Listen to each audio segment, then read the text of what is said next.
Welcome back to the I Take History with My Coffee podcast, where we explore history and the time it takes to drink a cup of coffee. Geoffrey Chaucer, The Canterbury Tales, General Prologue, circa 1390.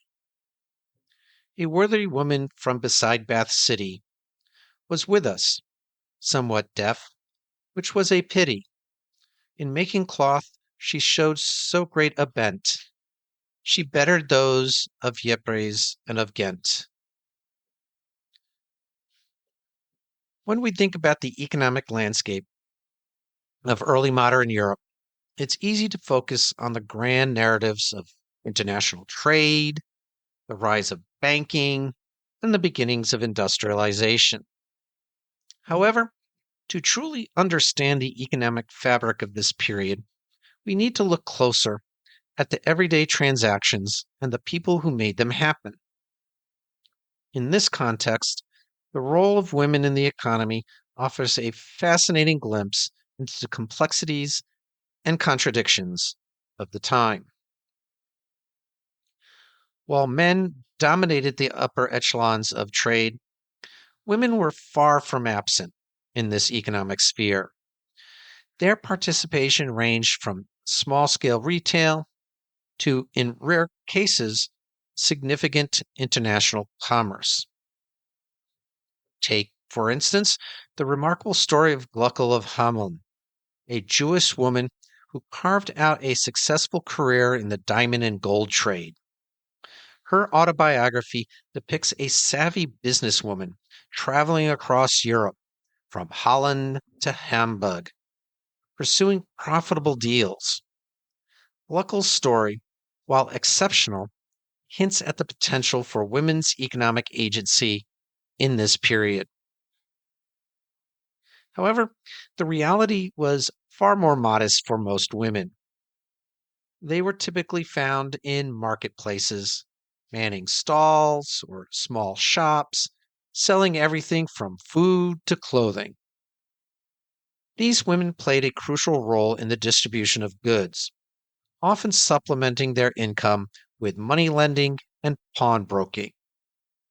Their presence was so ubiquitous that women vendors outnumbered their male counterparts in some Eastern European markets, like those in Poland.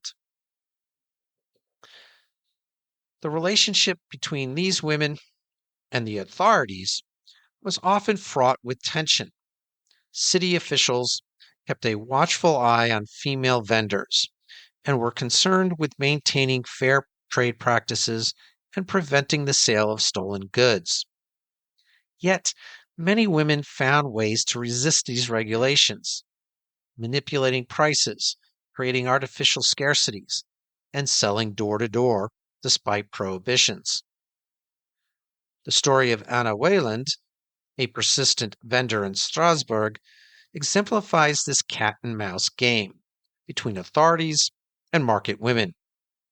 For 3 decades, Anna repeatedly defied local regulations, switching her wares from herring to candles when faced with bans, and leveraging disputes between local authorities and guilds to justify her actions.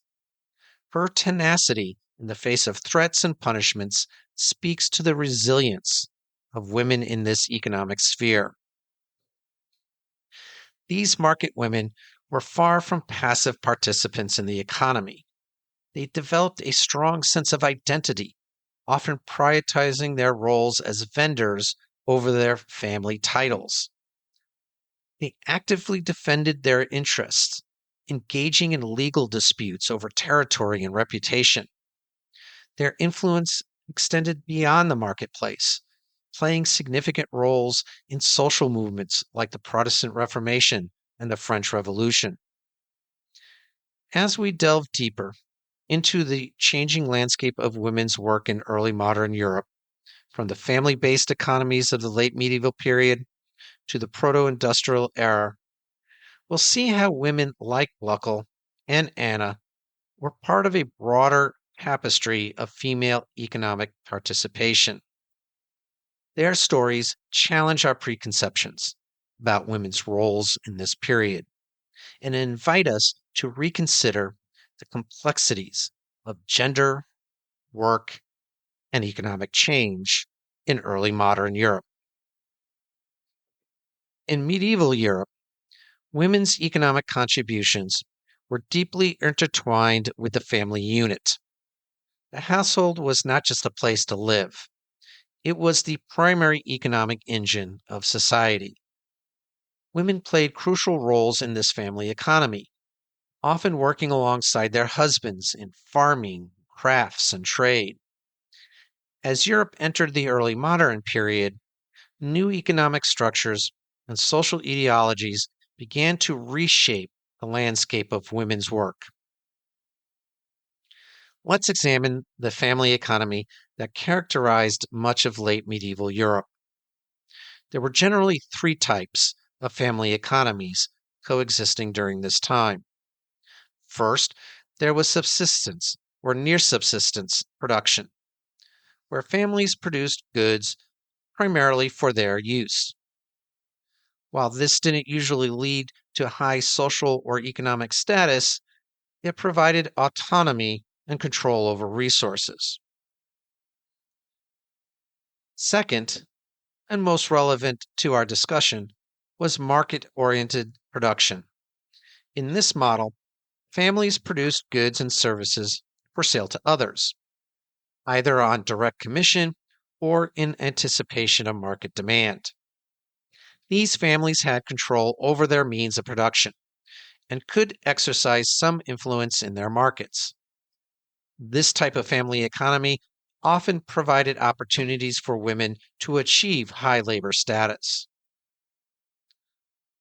The third type was wage labor, where family members worked for wages hired by others. Unlike the first two types, workers in this category did not control the means of production or have much say in market decisions. To understand how women participated in high status market production during the late Middle Ages, let's take a look at two northern European cities, Leiden and Cologne. In Leiden, the economy was dominated by wool cloth production. The city had an interesting structure where large drapers coexisted with small scale producers. Instead of traditional guilds, Leiden had crafts, which were quasi governmental bodies with limited autonomy. Women's access to high status jobs in Leiden was limited and diminished over time, especially in trades organized as crafts. However, women were likelier to hold high status positions in less formally organized sectors, such as cloth finishing, linen making, and cloth sales. Typically, women gained access to these high status jobs through family connections, often as wives or widows of artisans. Two main factors contributed to women's exclusion from high status work in Leiden. First, the political nature of crafts, which excluded women. Second, work rules and schedules that were incompatible with family life. Even in less organized sectors, business practices, like frequent travel, made it difficult for women to maintain high status positions. Moving on to Cologne, we see a slightly different picture. At first glance, Cologne offers more opportunities for women in high status jobs, including membership in guilds and participation in long distance trade.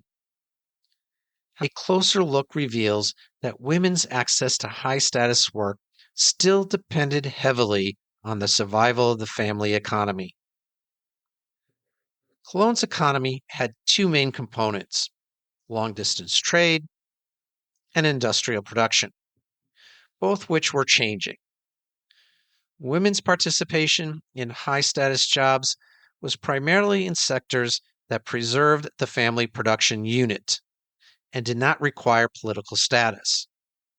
In craft production, women were most prominent in guilds like silk making, where they were often wives or relatives of merchant capitalists. Interestingly, these women guilds were structured differently from traditional guilds, with men controlling political and administrative functions. Most other craft guilds in Cologne became more male dominated, with women's roles increasingly restricted. In commerce, women's participation was also tied to family businesses, often as widows continuing their husbands' trades. However, women's involvement in trade was generally smaller than men's and did not typically include participation in political merchant organizations. As we move into the early modern period, we see the rise of proto-industrialization, which significantly impacted women's work. Proto-industrialization refers to the phase of industrialization where production for distant markets were organized in the countryside, often alongside traditional peasant economies. This development brought both opportunities and challenges for women's labor participation. The effects of proto-industrialization on women's work varied greatly, depending on the region and industry. In some areas, it created new opportunities for women in domestic industries, particularly in textile production. Spinning, for example, became a crucial occupation for many rural women. These opportunities often came with limitations. The work was typically low paid, labor intensive, and considered unskilled. In England, for instance, the gender division of labor during this period showed some interesting patterns. Women participated in all major economic sectors, but the extent of gender division differed. Craft work showed a sharp division, agriculture was more flexible, and commerce showed fewer gender differences. Contrary to common assumptions, housework and care took less time and were less family centered than often portrayed. Both men and women shared these responsibilities to some extent. Rural areas saw significant changes in women's work during this period. Women were primarily responsible for household related duties, such as caring for small animals, preparing dairy products, making bread, and weaving linen and wool. In agriculture, they worked alongside men during harvest, especially when using tools like sickles, and performed physically demanding but often undervalued tasks. The introduction of new crops, such as turnips and root vegetables, and the growing specialization of agriculture created additional work for women, particularly in areas where men were often absent for long periods, such as fishing or whaling communities. Rural women also contributed significantly to the market economy, selling products like soap, cheese, and poultry in nearby towns to supplement their household income. Some women worked as agricultural laborers, but were generally paid less than men, with wages determined more by custom than the quality of work. Women's wages remained lower than men's even during economic shifts and periods of rising wages. Additionally, young women were often employed as domestic servants. Others found work in proto-industrial settings, such as silk production or mining, though these jobs were typically low-paying and labor-intensive. In urban areas, the guild system heavily influenced women's work. Craft guilds were predominantly male-dominated organizations, reflecting the male life cycle from apprenticeship to mastery. Women particularly wives, daughters, and maids, contributed significantly to guild shops, yet their roles were primarily defined by their familial connections to male guild masters. While a master could employ, say, his daughter in the workshop, she would not receive formal training or certification. Wives often managed sales, bookkeeping, and shop operations, especially during their husbands' absences.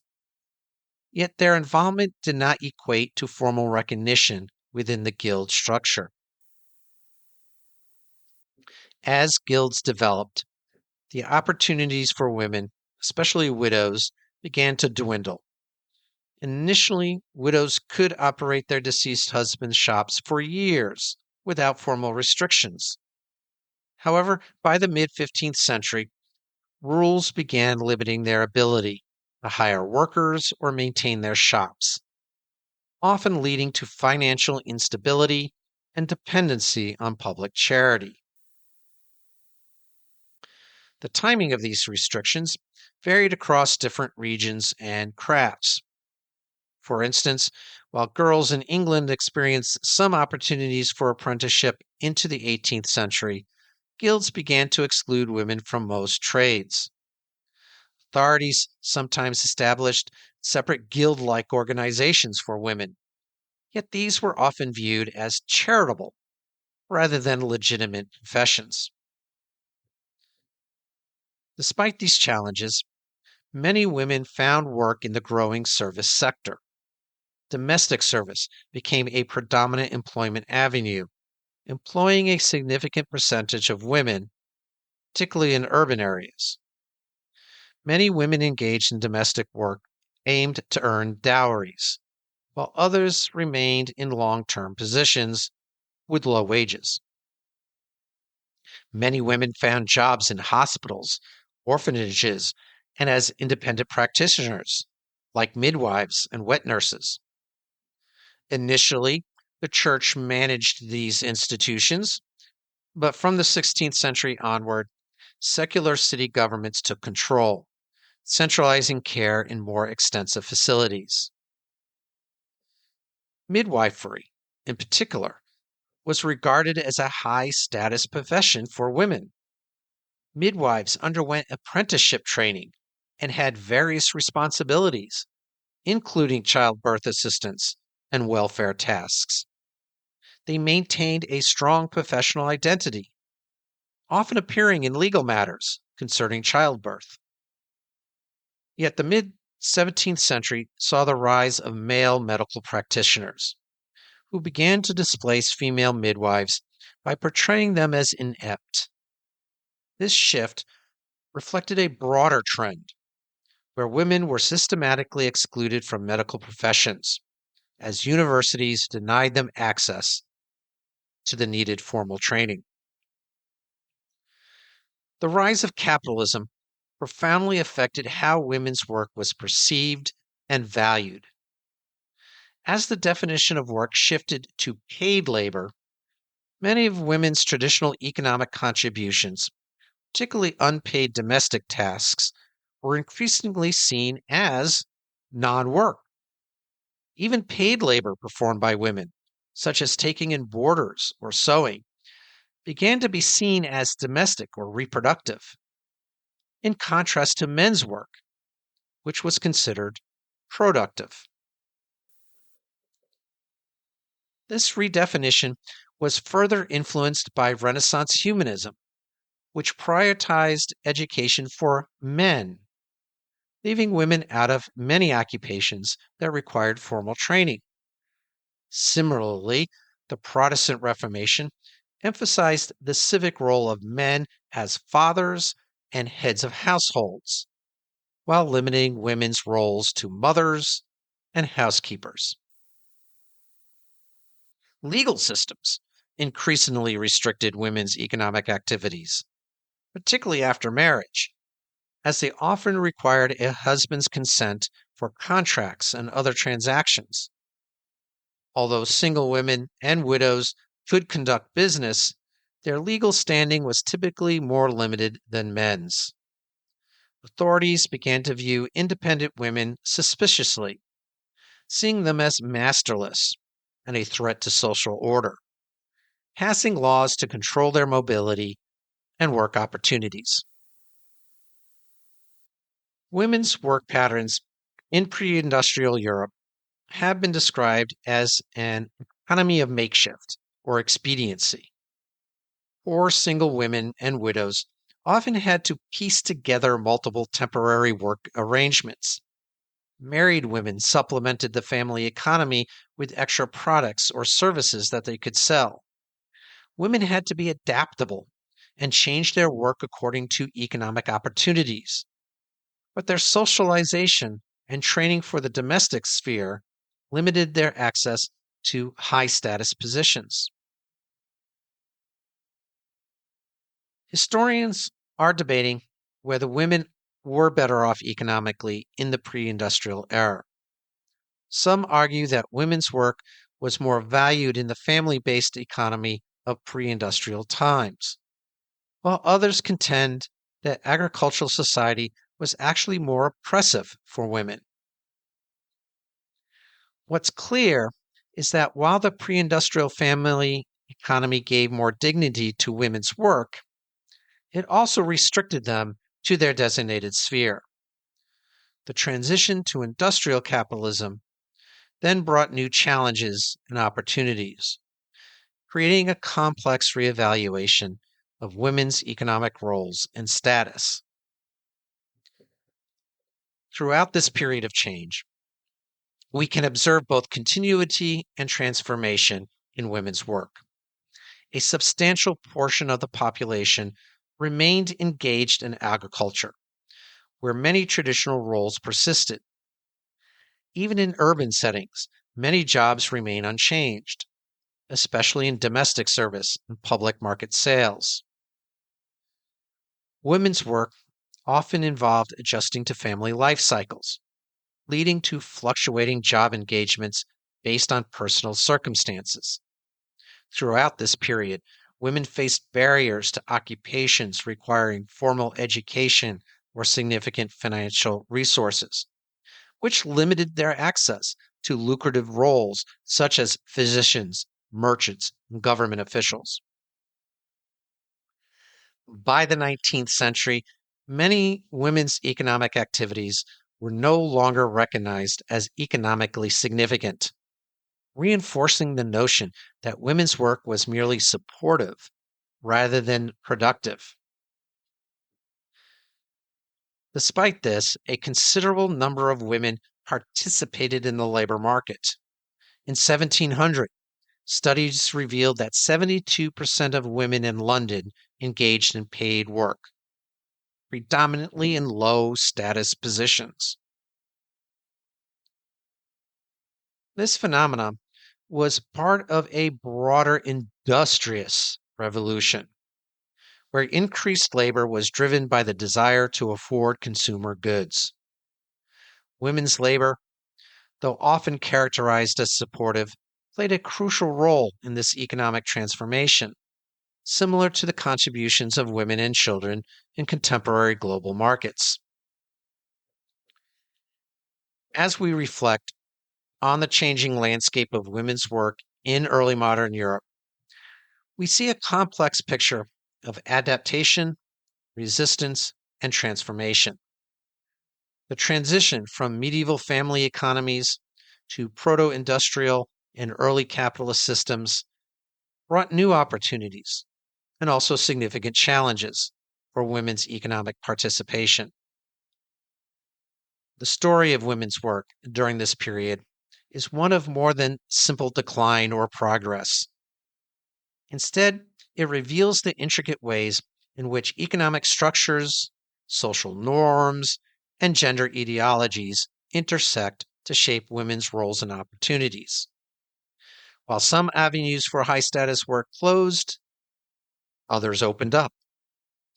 Women demonstrated remarkable resilience and adaptability in changing economic landscapes, often finding ways to contribute economically even when formal structures sought to limit their participation.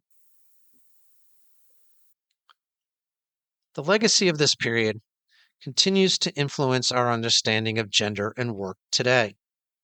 Many of the debates about women's roles in the economy, the value of domestic labor, and the balance between work and family life have their roots in the transformations of the early modern period. As we continue to grapple with gender equality issues in the workplace, it's valuable to look back at this pivotal historical period. It reminds us that the relationship between gender and work is not fixed, but constantly negotiated and renegotiated in response to broader economic and social changes. The story of women's work in early modern Europe is far from complete. During this period, there's still much to learn about women's experiences in different regions, social classes, and economic sectors. Future research might explore women's informal economic activities, the experiences of marginalized groups, or how women resisted and subverted the economic restrictions placed upon them. Understanding this history can inform our current discussions about gender equality, the value of different types of work, and the structure of our economies. It reminds us that change is possible, even if it's often slow and uneven.